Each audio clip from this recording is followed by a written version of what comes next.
Hello, I'm Joseph Dillard. Welcome to this section of the Integral Deep Listening video curricula on cognitive biases. Cognitive biases are inherited, hardwired approximations that serve an adaptive function in that they allow us to make decisions quickly based on generalities that are useful more often than not. Cognitive biases differ from logical fallacies in that logical fallacies are errors in logical argumentation, while biases are genuine deficiencies or limitations in the ways our brain processes information. Cognitive biases are flaws in our judgment that arise from errors of our memory, the way we look at our social relationships, and also miscalculations. They are also different from cognitive distortions, which we have a whole section on, and also defense mechanisms, because cognitive biases are more errors in the processing of information than emotionally driven. We don't become aware of cognitive biases in order to eliminate them, since they're generally adaptive and useful. Instead, what we can do is minimize their unhelpful, misleading, and delusional aspects so that our biases are supportive of waking up rather than acting as hindrances to it.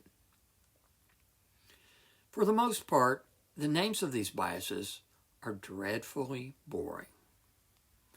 My theory is that they were generated by psychologists and sociologists to make them sound professional, scientific, and as if they knew what they were talking about.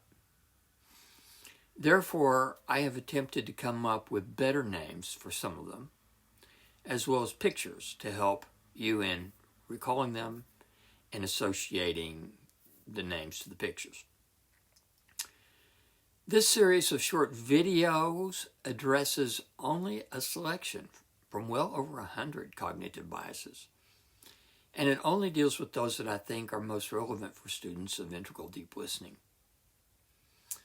By the time we have worked through this series, I think you'll agree with me that cognitive biases are both pervasive and important to recognize and counteract when they get in the way of respectful listening to both others and the dream characters and personifications of life issues that you interview.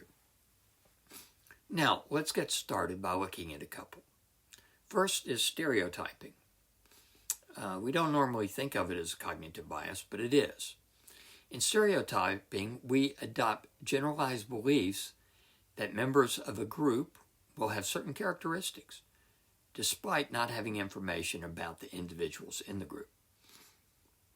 This generalization developed because it is generally effective at telling friend from foe.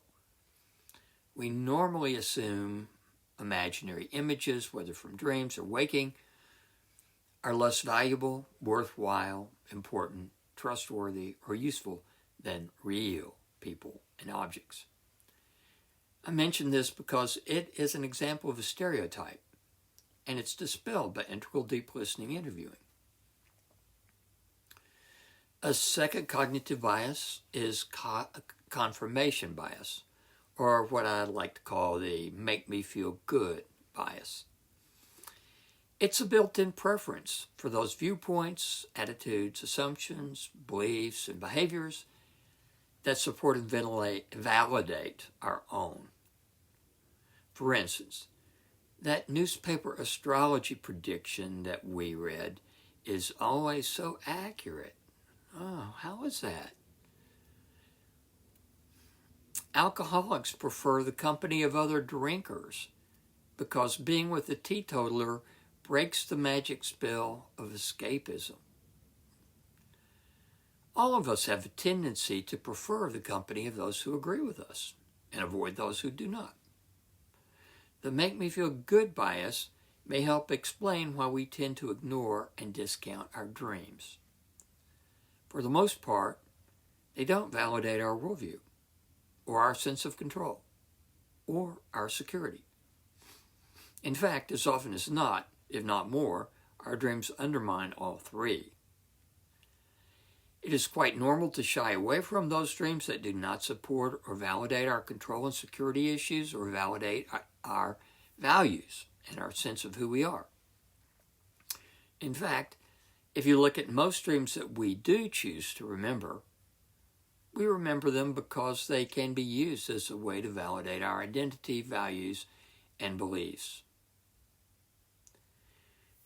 For example, the dream of Maya, Gautama Buddha's mother, whether it's fictional or not, is remembered and told over and over through the centuries because it supports and validates beliefs of Buddhists.